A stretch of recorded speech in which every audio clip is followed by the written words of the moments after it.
Like school, e-learning. This is an academic task, which is a task where you have to absorb academic information or listen to academic information. And in test 6, it's similar just like to question 6 is similar to question 4, except there's no reading material. There's only a lecture. So this is testing your listening ability as well as your speaking ability. And this lecture is on soil erosion. Soil is dirt. It's dirt that has nutrients, vitamins, and minerals for plants. It's not just the dirt you see on the ground. It's dirt that is really good for growing plants in. There's a lot of soil in Korea because it rains a lot, but in also rainforests and other places. And erosion is being washed away. It's the soil leaving where it was and moving to someplace else.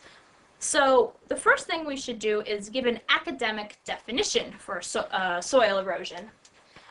So soil erosion, here's my define, soil erosion is the gradual, which means it takes place over time. It doesn't happen right away.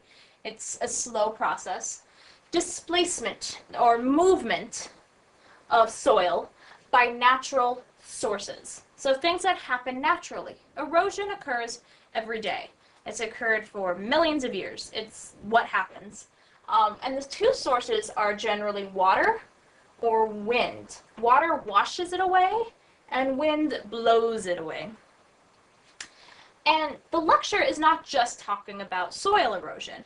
It's talking about agricultural communities.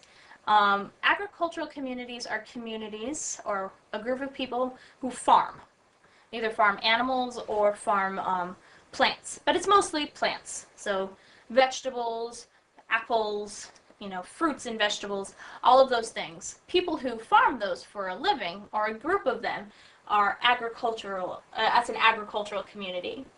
And they think soil erosion is bad, obviously, because you need soil in order to grow your crops. So this lecture is on prevention, on making, stopping or slowing down soil erosion. And the lecture talks about 2 techniques to prevent soil erosion. The first is making a physical barrier. A barrier is like a wall or something that stops something. The Chinese made the Great Wall of China as a barrier for the Huns who are invading. So something physical to stop it. The second way is preserving, which means saving vegetation. Vegetation is plants. So saving plants. Keeping plants in the place that you want soil. So we're going to continue to discuss these key points that the lecture talks about. The first one is physical barrier, PB, physical barrier.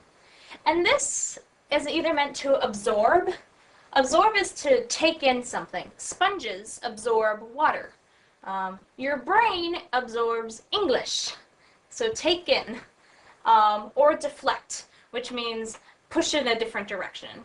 So if something is coming at me this way, I want to deflect it that way. Water, generally water or wind. And they give 2 examples on physical barriers. One is to dig ditches. A ditch is a big, long hole in the ground. And you'll see this in every farming community in the world. Every farming community will have a trench or a ditch that goes along by the field.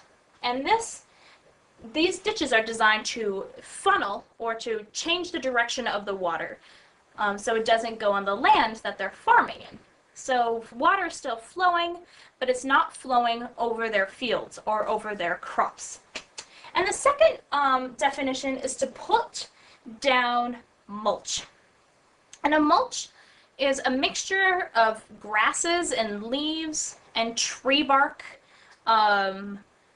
that people make in order to act as a barrier between the soil and the sources above it. I live in New Mexico, which is a desert, and a lot of people put down mulch on their yard to prevent the soil from being blown away, or even as just a decoration, because you can make it look pretty if you want. But it's mostly just to keep the soil underneath it moist and to make sure the wind doesn't blow it away. The second technique that the lecture talks about is preserving vegetation. And it talks about plant cover. So leaves. So when you have a plant, it usually has leaves, and these leaves act as a barrier or a way to protect the soil. If when rain is falling, it hits the leaves first, which means that the water, when it's coming down, slows, so then less soil is washed away. So these leaves are really important in order to save your soil, because they make sure that the water, what's coming down, which is good, we want water, because without water we would all die, but it slows down the water so it washes away less soil. So they make sure that there's plant cover wherever they're farming. The second one is roots. The roots of vegetation of plants. The roots, as I'm sure you know, is the part of the plant that is under the ground that, has fingers that go out. And this holds on, or clings to, or keeps the soil in one place. So it's much more difficult for soil to be washed away if there's something holding on to it.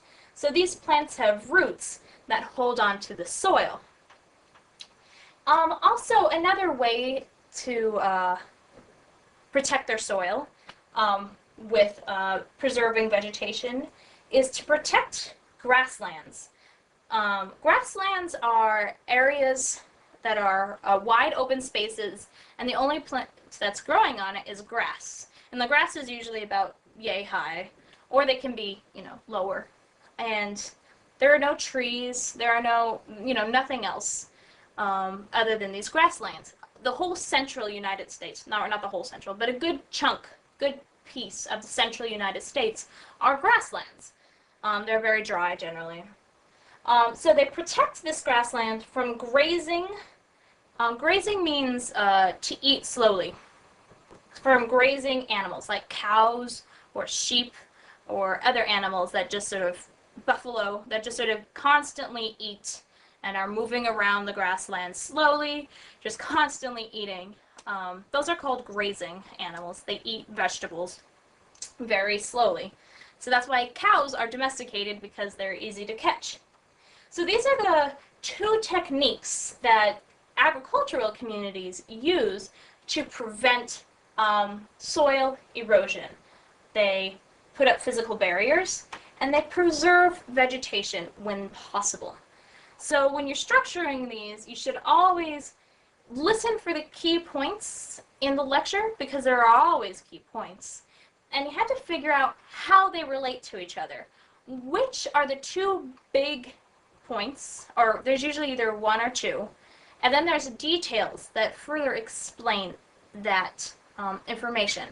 So here we have two techniques, physical barriers and plant cover.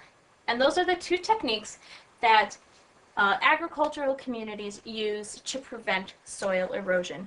So when you look at my script here, take a look for those two techniques.